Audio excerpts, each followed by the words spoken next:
Aujourd'hui, pour cet épisode de Vroom by Peter Otto, nous sortons un peu de notre vieil hexagone pour aller chez nos amis belges et plus précisément dans la belle ville de Bruxelles. Nous rendons aujourd'hui visite à Christophe Van Riet, directeur général de JP Motor, qui en plus de ses responsabilités professionnelles est un pilote aguerri, fidèle aux événements by Peter Otto. Qu'il s'agisse des séries, du Tour Auto ou encore du Mans Classique, il ne rate jamais un départ. Bonjour Christophe. Bonjour. Comment vas-tu ? Très bien, merci. Bienvenue dans Vroom by Peter Otto. Alors, c'est une tradition, est-ce que tu peux te présenter ? Avec plaisir. Donc, Christophe Van Riet, 41 ans. J'ai repris JP Motor depuis 22 ans. Le garage a 37 ans. Et on roule chez Peter Otto depuis 22 ans. Tout de même. Environ, oui. Donc, tu es à la tête de JP Motor. Est-ce que tu peux nous raconter ton histoire ? Donc, j'ai commencé en tant qu'apprenti mécanicien à 15 ans. D'abord chez JP Motor que j'ai repris maintenant pendant un an. Et ensuite au garage Francorchamps qui était l'importateur Ferrari. Et qui appartenait à l'époque à Jacques Swatters qui était le fondateur de l'écurie Francorchamps nationale belge. Donc qui a pour moi une des plus grandes réputations forcément en Belgique mais même en Europe par rapport au Ferrari entre les années 50 jusqu'à fin 70. Est-ce que 70. Oui, ça marche aussi, on comprend. Oui. Est-ce que tu as une Ferrari préférée peut-être alors ? Ma Ferrari préférée c'est une 250 LM. D'accord. T'as déjà couru avec cette voiture ? J'ai déjà eu l'occasion de tester pour un bon client pour qui on l'a restauré, mais j'ai jamais fait de course avec, non. D'accord. Tu as su très tôt que l'automobile était une passion. Est-ce que tu peux nous raconter comment ça s'est passé ? Est-ce que tu pourrais nous dire quel est peut-être ton premier souvenir lié à l'automobile ? Mon premier souvenir, c'est en tant que gamin avec mon père qui m'emmenait sur les circuits pour voir des courses, etc. Ben, forcément à Zolder ou à Spa-Francorchamps, parce que chez nous en Belgique, ben, c'est là que ça se passe. Les 24 heures, milieu des années 80 jusqu'à fin des années 90, ben, j'avais l'occasion d'aller 2-3 fois par an voir les courses, ça m'a toujours plu. Et j'ai bien sûr eu la volonté de devenir pilote, mais pour devenir pilote, ben, il faut d'abord travailler. Et connaître un peu la mécanique, donc j'ai trouvé que la solution d'apprendre la mécanique et surtout la mécanique en compétition était peut-être la bonne solution pour moi pour atteindre déjà de rentrer dans le milieu du sport auto. Est-ce que tu te souviens du tout premier événement au circuit sur lequel tu es allé avec ton père ?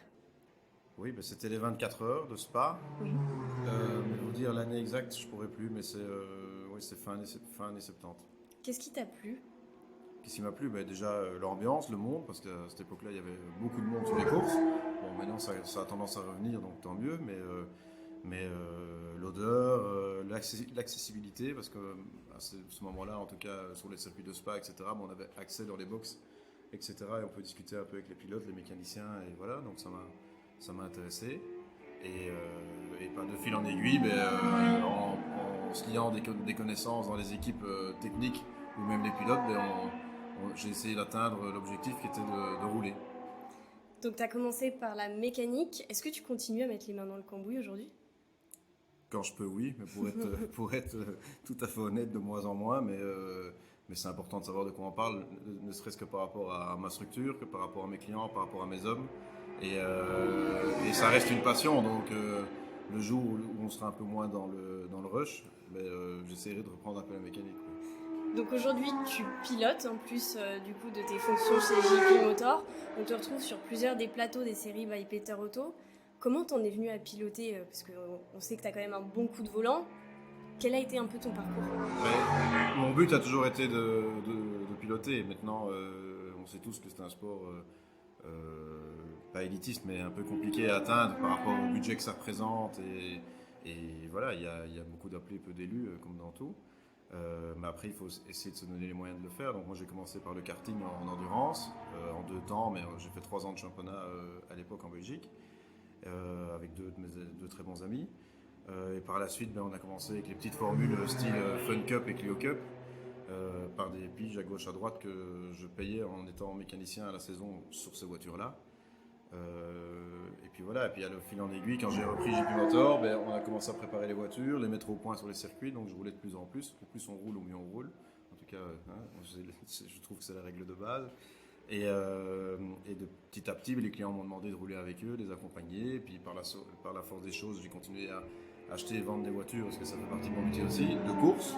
Et pour pouvoir mettre les voitures en avant, j'ai commencé à rouler avec. Et puis voilà, puis maintenant j'ai énormément de chance, je m'en rends compte, de rouler presque tous les week-ends. Donc ça c'est formidable.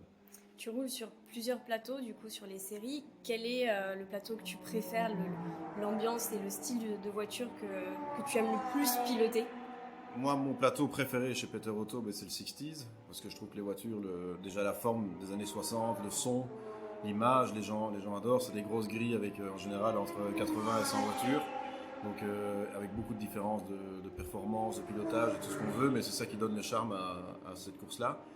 Après ça, c'est le HTC, parce que je trouve que ça existe maintenant, je ne connais pas les années exactes, mais je dirais 5-6 ans, et ça prend de l'ampleur chaque année, les voitures sont de plus en plus belles, et le niveau aussi, et c'est magnifique. Après, toutes les séries sont belles, mais là où il y a le plus de bagarres, et où sportivement, je trouve que ça atteint le maximum, aujourd'hui, c'est le 60s et le HTC. En 60s, on trouve notamment une voiture, la Cobra. Tu la connais bien puisque tu as gagné le Tour Auto Optique 2000 à son volant, si je dis pas de bêtises. Oui. Est-ce que tu peux nous raconter ce Tour Auto? Ça fait quoi? C'est la première fois que tu le gagnes?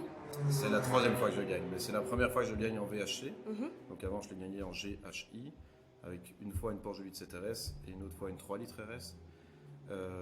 Donc pour moi, c'est la même chose, mais seulement la catégorie Rennes au Tour Auto depuis toujours et que Peter Auto met en avant, et je comprends pourquoi, parce que c'est les plus belles voitures, c'est le VHC. Donc voilà, c'est la première fois que je participais en tant que pilote en VHC, et j'ai eu la chance que tout a bien roulé pour nous. Évidemment, on a dû un peu se battre pour être devant au début, mais après, on a eu le principal concurrent, c'était Caron. Il est sorti malheureusement au début du troisième jour, je pense. Et à partir de ce moment-là, ça a été un peu pas plus facile, mais moins stressant pour nous. Et on a un peu déroulé jusqu'à la fin, mais ça reste un événement exceptionnel, très long, autant pour les machines que pour les équipages, que pour les mécaniciens, que pour tout le monde autour. Et ça reste pour moi un des plus beaux rallyes historiques à gagner au jour d'aujourd'hui. On sait que le Tour Auto, ça se passe jamais comme prévu. Est-ce qu'il y a eu des petites anecdotes que tu aurais à partager avec nous justement sur ce rallye? On a eu beaucoup de chance parce qu'on n'a pas eu trop de soucis. Mais ouais, par exemple avec Caron, les 3 premiers jours, on se parlait tout le temps, et il y a eu, je pense, 3 ou 4 spéciales où on a fait le même temps à la seconde. Donc c'était quand même la preuve qu'on était au maximum tous les deux. Donc ça, c'était vraiment sympa. Dans les paddocks, tout le monde parlait avec tout le monde. C'est ça qui est sympa, c'est le milieu du rallye. Ça rapproche beaucoup plus des équipages en rallye, dans les parcs d'attente, etc., qu'en circuit, où on est un peu chacun dans ses structures, avec ses assistances, etc. Bon, et évidemment, on parle aussi avec tout le monde, mais en rallye, c'est encore une autre ambiance qui est plus agréable. Tu parlais de Ludovic Caron, c'était quand même très serré les premiers jours. Qu'est-ce que tu te dis à ce moment-là? Dans ta tête, ça se passe comment? J'imagine que tu n'as pas forcément le droit à l'erreur. Est-ce que tu as une préparation spécifique avant chaque course pour je sais pas, te mettre dans le bain ou Non, pas trop. Non, mais j'avais la chance d'être avec un excellent copilote qui est en plus de ça un très bon ami, qui a beaucoup d'expérience, donc on a pas mal discuté de ça, etc. On s'est mis le moins de pression possible, tout en étant conscient qu'il y en avait, parce que pour nous, en tant que JP Motor, etc., ça reste quand même quelque chose d'important. Mais on a fait du mieux qu'on pouvait, et en roulant à 80-85%, mais pas plus, parce que c'est à ce moment-là qu'on fait une erreur, et ça coûte cher pour les voitures, pour l'équipage si on se fait mal, et pour l'image aussi que ça en dégage. Donc on ne voulait pas faire de faute, c'est tout. Forcément. Tes courses et tes rallyes, tu les prépares comment? Je les prépare pas trop, parce que comme on travaille tout le temps là-dedans et qu'on roule, bien sûr, le championnat principal et celui auquel on est le plus assidu et qu'on suit le plus, c'est Peter Auto. Mais on fait aussi pas mal d'autres courses et de rallyes, donc on est vraiment quasiment tous les week-ends sur des circuits ou sur des rallyes, donc on n'a pas besoin de s'entraîner vu qu'on roule tout le temps. Donc vous êtes quand même assez fidèle, on le disait, sur les séries by Peter Auto. Quel est le premier événement Peter Auto auquel tu as participé?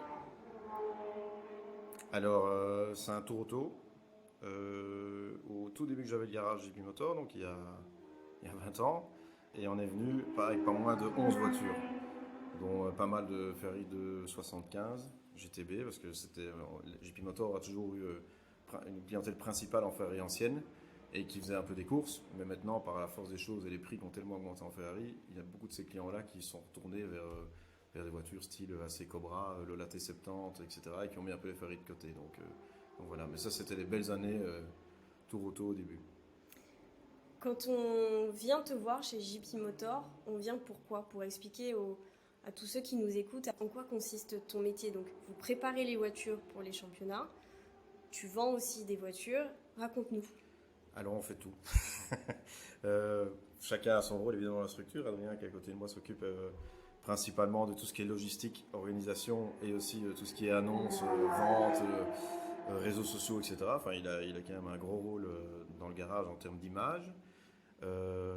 Et nous, ce qu'on essaye de faire, c'est vraiment un service clé en main. Donc, on essaie que le client doit s'occuper de rien. Il nous confie sa voiture, on l'entretient, on la prépare, on la fait évoluer, on lui donne des conseils, on peut donner des cours de pilotage par rapport, pas nous personnellement, mais avec des pilotes pros qu'on connaît et qui peuvent un peu les encadrer et les suivre.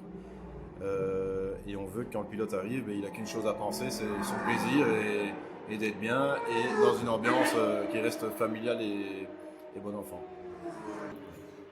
Au niveau des voitures que vous préparez, est-ce qu'il y a une touche JP Motor? La préparation, je pense que très honnêtement, en regardant l'évolution du sport auto historique depuis plus de 20 ans, je pense que tous les préparateurs, en tout cas les quelques gros qui sortent du lot, ont un niveau de préparation qui est plus qu'excellent par rapport à ce qui se passait il y a quelques années. La preuve, c'est qu'il y a de moins en moins de voitures en panne, et tant mieux pour les spectateurs et pour l'organisation et pour les pilotes. Donc honnêtement, la seule grosse différence que nous on essaie d'avoir, c'est de rester dans un esprit de famille, bon enfant. Et mais voilà, on adore avoir un petit réceptif à côté de notre camion, ça a l'air tout bête, mais pour avoir une petite bière avec nos clients en fin de journée, etc., c'est pas quelque chose de super important, mais ça donne une ambiance qui est pour moi, à mes yeux, très importante. Oui, je comprends. Tu es passionné d'automobile, dans ton garage tu vois beaucoup de belles voitures, mais s'il y en avait qu'une seule, ton rêve ultime, c'est quoi? Mon rêve ultime, mais c'est pas très original vu qu'on est spécialisé Ferrari, donc ça reste en Ferrari. Mais moi, c'est une Ferrari F40. C'est la première supercar pour moi Ferrari. Et c'est une voiture extraordinaire.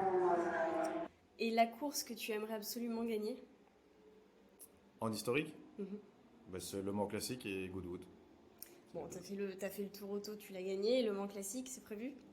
Oui, on a déjà essayé quelques fois. On était chaque fois bien parti en plateau 4 avec des GT40. On était en tête à 3 éditions différentes. Et chaque fois, on a eu un petit souci à la fin parce que ça reste des longues courses et les voitures souffrent parce qu'on est pleine charge longtemps. Et voilà, il faut savoir se modérer. Et jusque-là, j'ai pas réussi à le faire jusqu'au bout. C'est vrai que le Mans Classique, c'est une épreuve qui est quand même assez particulière. Pour toi, comment tu pourrais décrire à une personne qui ne connaît pas forcément l'événement, le Mans Classique? Le Mans Classique, c'est d'abord pour moi une vitrine et une fête exceptionnelle parce que toutes les voitures sont là, je ne connais plus les plateaux par cœur, mais je dirais des années 15 jusque maintenant avec le Global Endurance, je pense que c'est 2007 la fin du règlement, même plus. Je sais plus, mais enfin bon, je veux dire, il y a toute l'histoire automobile qui se retrouve là et qui roule plateau par plateau et on peut découvrir toutes les évolutions, les bruits différents, les carrosseries différentes, les odeurs différentes, les performances différentes. Et ça, c'est superbe. Et puis après, voilà, moi, je reste attaché aux années 60. Donc le plateau, pour moi, ultime, c'est le plateau 4 avec les GT40, les Cobra, les Jaguar Type E et toutes ces choses-là. Très bien. Bah écoute Christophe, on a hâte de te retrouver en 2022 sur la saison des séries. On va suivre ça de très près, peut-être au Tour Auto aussi. Je l'espère. Hein. Oui, et au Mans Classique. Tour Auto, on sera là, ça c'est sûr. Et Mans Classique aussi. Très bien. Merci Christophe. Merci à vous. Bonne journée. À bientôt. Au revoir. Et voilà, c'est la fin de cet épisode de Vroom by Peter Auto. Ils sont difficiles à masquer et vraiment pas discrets, les vrombissements des moteurs. Et oui, ils sont venus bercer les voix de Christophe et la mienne, parfois de manière très présente, mais c'est pour une bonne raison. Nous sommes en effet sur le circuit d'Estoril à l'occasion d'Estoril Classics et cela a dû vous plonger d'autant plus dans l'univers du sport automobile de collection. Si vous avez aimé cet épisode, surtout, n'hésitez pas à commenter et à partager sur les réseaux sociaux.